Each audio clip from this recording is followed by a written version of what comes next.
Et on se retrouve dans ce live du Forum des projets urbains avec en plateau Grégoire Milot. Bonjour Grégoire. Bonjour. Vous êtes président et fondateur d'État d'Esprit Stratis, qui est une agence de conseil spécialisée en communication et en concertation publique. Et j'ai aussi le plaisir de recevoir en duplex Philippe Goumy. Bonjour Philippe. Bonjour.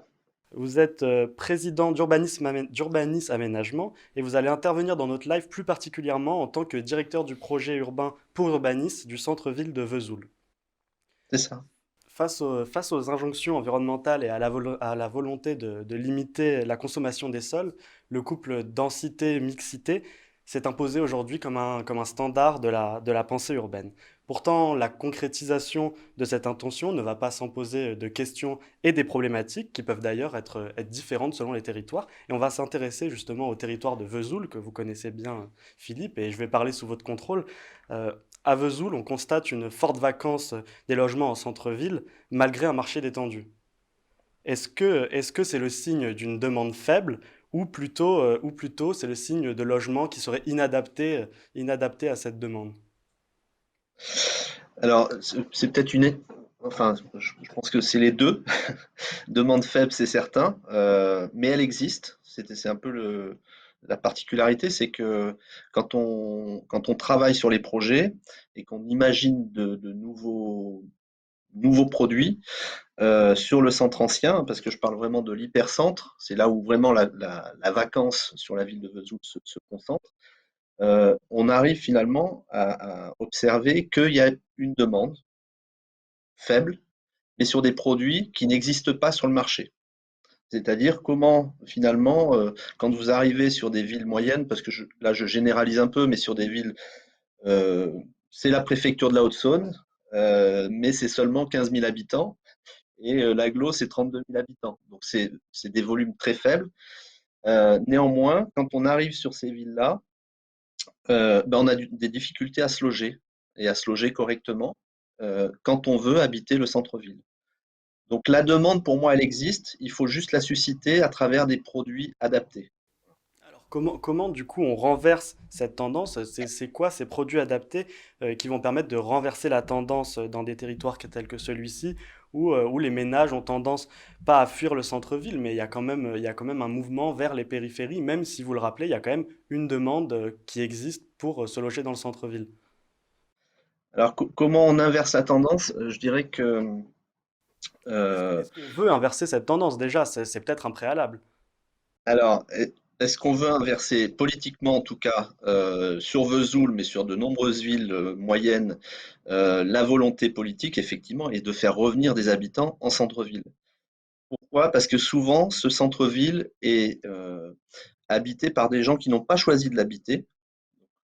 Et effectivement, la périphérie accueille les classes sociales moyennes, supérieures, qui font défaut finalement à la mixité dont on aurait besoin en centre-ville. Donc la volonté politique, elle est clairement affichée sur Vesoul de faire revenir des personnes actives et des personnes avec possiblement des enfants pour réanimer les centres-villes.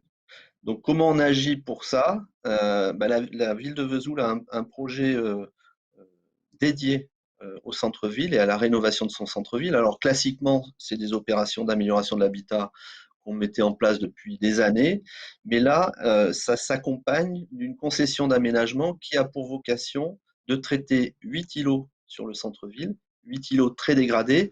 Alors, je ne dis pas que ça va régler tout le problème et que ça va amener beaucoup de personnes en centre-ville, mais je pense que ça traite par l'exemple et par l'expérimentation des solutions nouvelles.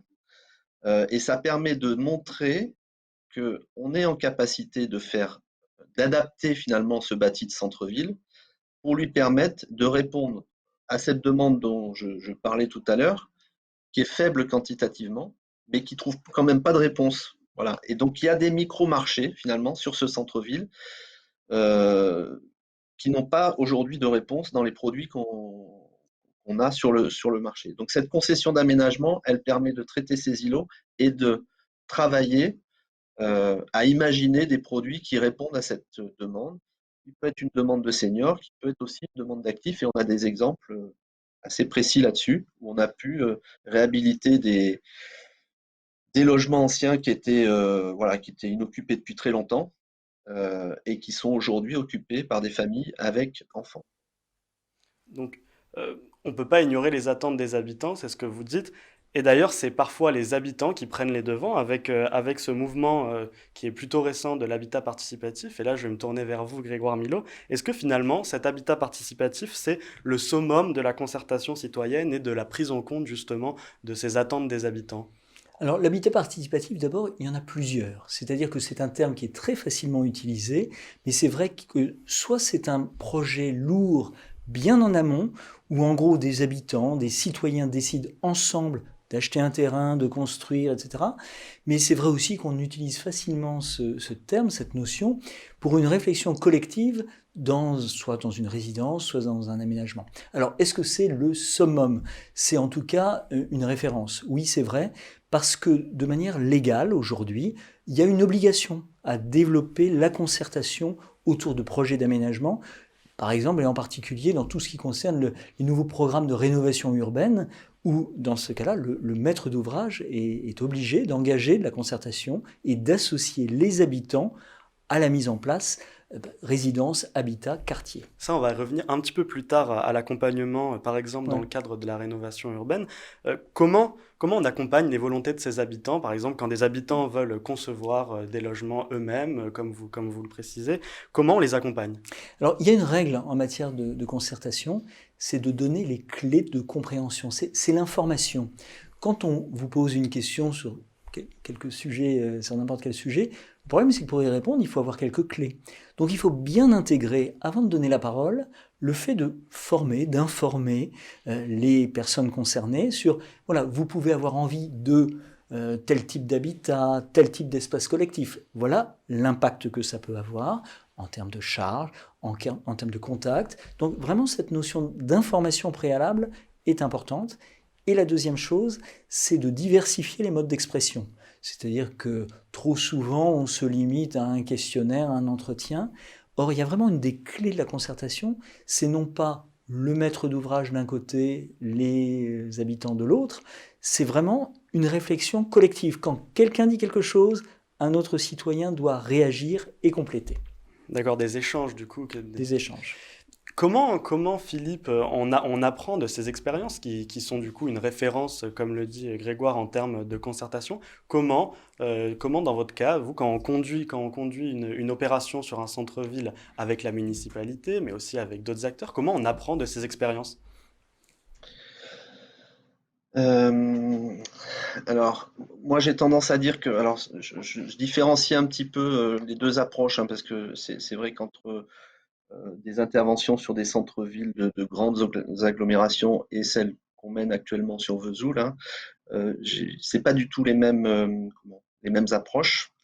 Et quand je dis l'expérimentation à travers des produits réels, c'est important. C'est-à-dire que finalement, ce que j'ai entendu là sur la concertation, elle se fait à une toute petite échelle sur Vesoul. Elle se fait à l'échelle d'un îlot, avec bien sûr les habitants qui y sont et comment on fait muter sur ces îlots avec des démolitions, hein, souvent.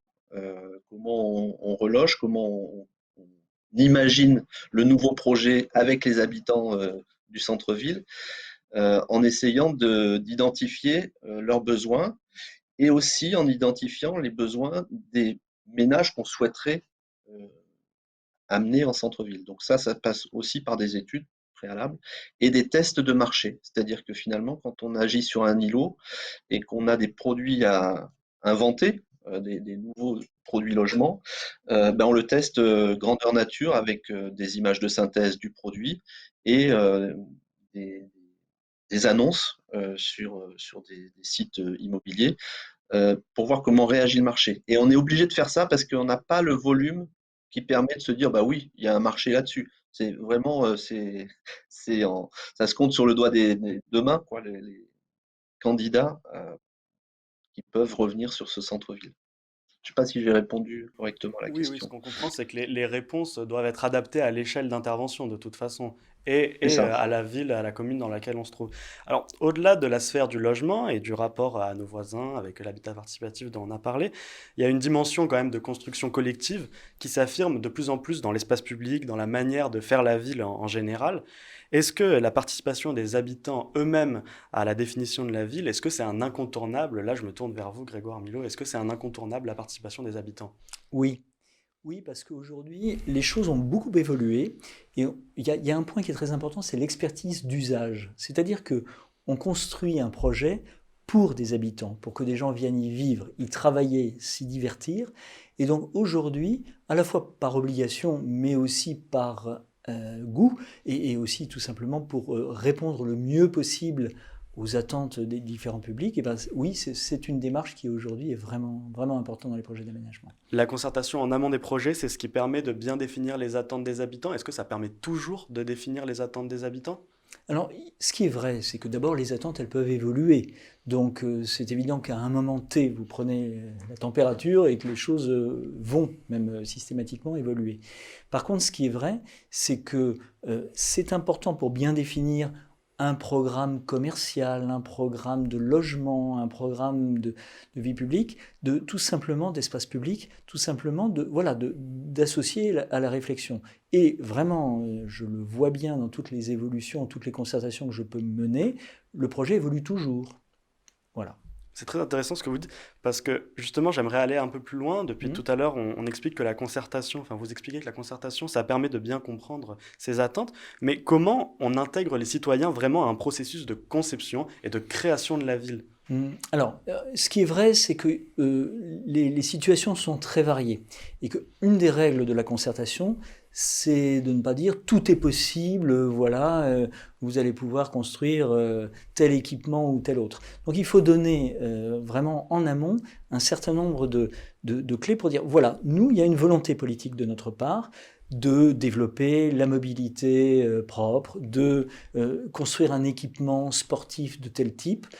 Mais après, en termes c'est ça, de mobilité, de type d'aménagement, de type de service qu'on peut mettre en place, voilà, votre avis nous intéresse. Et c'est vraiment, vraiment des choses qu'on vit au quotidien. D'accord, je me tourne vers vous, Philippe, pour justement ce côté un peu opérationnel de la concertation. Vous nous avez déjà un peu expliqué comment la concertation est menée sur le projet du centre-ville urbain de Vesoul.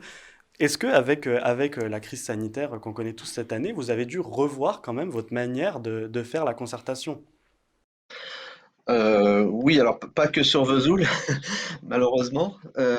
On travaille effectivement beaucoup sur les copropriétés notamment. Et, et on a des difficultés effectivement à travailler avec les habitants parce que les mesures sanitaires, selon les périodes de l'année, ont évolué. Ça nous a obligés finalement à travailler avec des nouveaux outils qu'on avait mais qu'on utilisait peu. Bon, bah, la vidéoconférence, etc. C'est pas un frein finalement. On se rend compte que ça permet finalement peut-être d'avoir des temps plus fréquents finalement avec eux parce que c'est plus facile d'accès et comme on n'est pas sur place, bah, ça évite des déplacements. Donc ça permet aussi peut-être d'autres formes de communication qui sont pas inintéressantes, moi que je trouve accessibles aussi. Et dans le cadre de la concertation, ça permet aussi de travailler avec les habitants. On a, par exemple, sur un îlot de Vesoul, où on démolit une partie de l'îlot, et sur les bâtiments qui restent, on a des habitants bon, qui voient venir le projet de construction neuve et sur lequel on est obligé quelque part de les associer parce qu'ils ont des servitudes sur ce terrain. Et on voit bien que finalement, si on le fait simplement dans le cadre légal, ça fonctionne pas. C'est-à-dire qu'on est obligé de travailler très en amont sur qu'est-ce qu'ils souhaitent comme voisinage finalement sur ce terrain, comment on peut respecter les servitudes qu'ils ont, qui sont très anciennes, qui sont plus utilisées, mais ils ont un droit quand même, et comment finalement on répond à leurs attentes qui sont assez simples souvent, de garder finalement une qualité résidentielle à travers le projet qui se construit en face de chez eux. Donc ça s'est fait cette année notamment. Et c'est fait en lien alors avec les difficultés techniques hein, qu'on a pu avoir, mais on s'est déplacé aussi, on a mis les mesures de précaution et C'est intéressant ce on que vous arrive dites, ça. c'est qu'en fait ça permet un suivi plus des opérations par les habitants, à l'inverse du cadre légal où c'est des réunions publiques qui sont plus ponctuelles et moins fréquentes. Et là, Grégoire Milot, vous êtes président d'une société spécialisée en concertation publique. Est-ce que vous craignez que justement avec cette crise sanitaire où on a perdu l'habitude de se réunir, est-ce que vous craignez que ça ait un effet négatif sur la concertation? Parce que au final, c'est quand même pas pareil de se voir en vrai et d'être derrière un écran. Alors non, et je partage exactement l'avis qui nous a été donné. Je vais vous donner quelques exemples. D'abord, ce qui est vrai, c'est qu'aujourd'hui, il y a une bonne habitude et une facilité d'accès euh, aux réunions, en tout cas aux visios, et qui change un peu la donne. Je vais vous donner un exemple, c'est qu'on a animé une réunion sur l'aménagement du port de la Bastille, du quai de l'Arsenal à Paris. Eh bien, on a eu 150 personnes et 1080 contributions en 1 heure et demie. En fait, c'est beaucoup plus facile de s'exprimer par chat que de prendre la parole dans une réunion. Donc ça, c'est vraiment un bon exemple. Et je vais vous en donner aussi un autre, deux autres d'ailleurs qu'on mène. C'est par exemple les balades urbaines, qui sont un classique de la concertation.